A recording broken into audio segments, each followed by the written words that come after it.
आणि आता एक आंतरराष्ट्रीय घडामोड। 2 दिवसांपूर्वी न्यूझीलंडच्या ऑकलंडमध्ये अचानक वातावरण तणावपूर्ण झालं। निमित्त होतं ते ऑकलंडमधील शीख समुदायानं काढलेल्या नगर कीर्तनाला झालेल्या विरोधाचं। हे कीर्तन शांततेनं सुरू असताना न्यूझीलंडमधील एक कट्टरपंथी गट अचानक कीर्तनासमोर आला आणि त्यांनी आक्रमकतेनं विरोध केला। हे न्यूझीलंड आहे, भारत नाही असं जवळपास धमकावलंच। का घडलं हे? शांततेनं आपलं कीर्तन करणाऱ्या शीखांविरोधात एवढा राग का? भारताविरोधात गेल्या काही दिवसात परदेशात रोष का वाढतोय? पाहूया एक रिपोर्ट।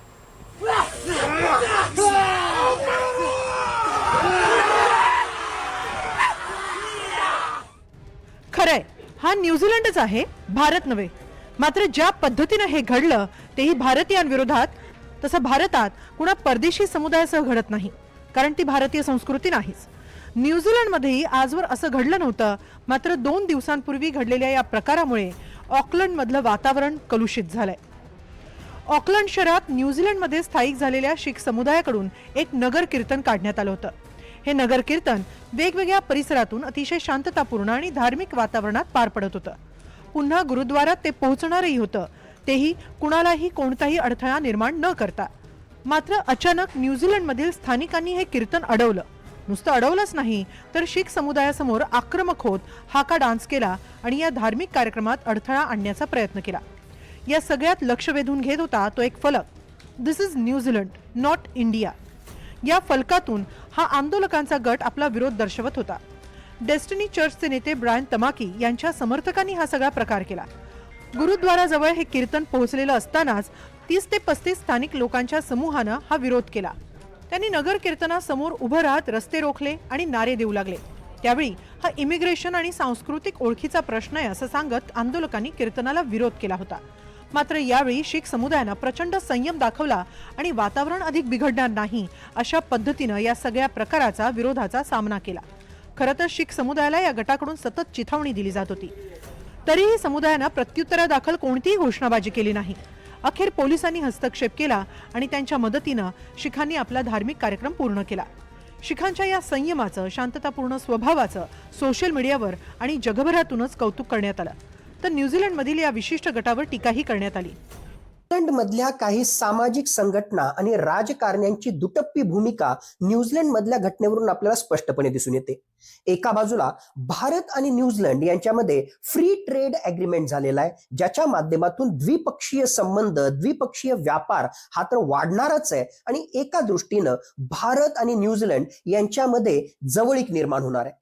दुसऱ्या बाजूला ऑन ग्राउंड अशा प्रकारे स्थानिक लोकांकडून, त्यातल्या त्यात अल्ट्रा राईटिस्ट ऑर्गनायझेशन कडून जर शीख धर्मियांवर अशा प्रकारची चिथावणीखोर कारवाई त्या ठिकाणी होत असेल, तर नक्कीच ऑन ग्राउंड काहीतरी वेगळा संदेश त्या ठिकाणी येतोय। तर दुसऱ्या बाजूला राजकीय दृष्ट्या एक प्रकारे द्विपक्षीय व्यापार वाढवण्यासाठी भारत आणि न्यूझीलंड हे जवळ येताना त्या ठिकाणी दिसत आहे। न्यूझीलंडमध्ये हा प्रकार आज घडलेला नाही। गेल्या काही काळापासून न्यूझीलंडमध्ये परदेशातून स्थायिक झालेल्या नागरिकांविरोधात रोष वाढतोय, त्यातही भारतीयांविरोधात अधिक राग व्यक्त केला जातोय। हे केवळ न्यूझीलंडमध्येच घडतंय असं नाही, तर गेल्या काही वर्षांत अमेरिका, इंग्लंड, ऑस्ट्रेलियामध्ये देखील भारतीय नागरिकांना द्वेषाचा सामना करावा लागला। कॅनडा, न्यूझीलंड, ब्रिटन यामध्ये भारतीयांविरुद्धचा रोष म्हणजे सामाजिक, आर्थिक आणि राजकीय गोष्टींचा एकत्रित परिणाम आहे। मुळातच या देशांमध्ये मोठ्या प्रमाणामध्ये इंडियन प्रोफेशनल्स म्हणजेच वेगवेगळ्या प्रकारचे इंजिनियर, डॉक्टर, वकील यांचा मोठ्या प्रमाणामध्ये भरणा आहे आणि हे लोक अत्यंत मेहनती असल्यामुळे, त्याचबरोबर कमी किमतीमध्ये आपलं त्या ठिकाणी काम करत असल्यामुळे कुठेतरी आपल्या नोकऱ्यांवर घाला घालण्याचं काम हे भारतीय करतायत अशा प्रकारची तिथल्या स्थानिकांची धारणा झालेली आहे। म्हणूनच भारतीयांविरुद्ध त्यांचा रोष त्या ठिकाणी वाढतोय।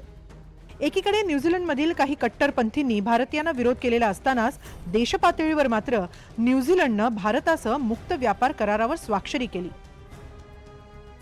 भारत आणि न्यूझीलंड यांच्यातील मुक्त व्यापार करारावर सोमवारी अंतिम शिक्कामोर्तब झालं। न्यूझीलंडचे पंतप्रधान क्रिस्टोफर लक्सन यांनी सोमवारी याची घोषणा केली। या करारामुळे न्यूझीलंडच्या निर्यातदारांना भारतातील मध्यम वर्गापर्यंत सहज पोहोचता येणार आहे। या करारानुसार न्यूझीलंडमधून भारतात येणाऱ्या 95% वस्तूंवरील आयात शुल्क म्हणजेच टॅरिफ एकतर रद्द तरी करण्यात आले किंवा लक्षणीयरित्या त्यात कपात करण्यात आली आहे। यापैकी निम्म्याहून अधिक उत्पादनं पहिल्या दिवसापासूनच शुल्कमुक्त होतील। या कराराचा थेट परिणाम सामान्य भारतीय ग्राहकांच्या खिशावर होणार आहे। न्यूझीलंडमधून येणारी किवी, सफरचंद या फळांवरील करात कपात करण्यात आली आहे। लोकर आणि त्यापासून बनवलेली उत्पादनं, लाकूड आणि काही विशिष्ट प्रकारचे दुग्धजन्य पदार्थही स्वस्त होणार आहेत. न्यूझीलंड सरकारच्या मते 50%हून अधिक वस्तूंवर डे 1 म्हणजेच करार झाल्याच्या पहिल्या दिवसापासूनच कोणतेही शुल्क लागणार नाही. भारतात वेगानं वाढणाऱ्या मध्यम वर्गासाठी परदेशी फळं, वाईन आणि इतर दुग्धजन्य पदार्थ स्वस्त झाली आहेत. तर न्यूझीलंड भारतामध्ये $20 अब्ज गुंतवणूक करणार आहे. न्यूझीलंडनं हा करार भारताची वाढती आर्थिक ताकद लक्षात घेऊन केलाय. किवी सरकारच्या अंदाजानुसार 2030 पर्यंत भारतीय अर्थव्यवस्था सुमारे $12 ट्रिलियन न्यूझीलंड डॉलर म्हणजेच सुमारे 627.21 लाख कोटी इतकी होणार आहे. न्यूझीलंडच्या व्यापाऱ्यांसाठी भारत ही एक मोठी बाजारपेठ आहे, कारण इथली लोकसंख्या आणि वाढती खरेदी क्षमता त्यांच्या दुग्ध व्यवसाय, ताजी फळं आणि लोकर उद्योगासाठी जगातील सर्वात मोठं व्यासपीठ बनू शकतं. हा करार खरं तर गेल्या 10 वर्षांपासून रखडला होता. यावर्षी मार्चमध्ये दोन्ही देशांनी यावर पुन्हा चर्चा सुरू केली आणि अवघ्या 9 महिन्यांत तो अंतिमही झाला. एकीकडे न्यूझीलंडच्या अर्थव्यवस्थेसाठी भारत महत्त्वाचा असतानाच न्यूझीलंडमध्ये मात्र भारत विरोध वाढतोय.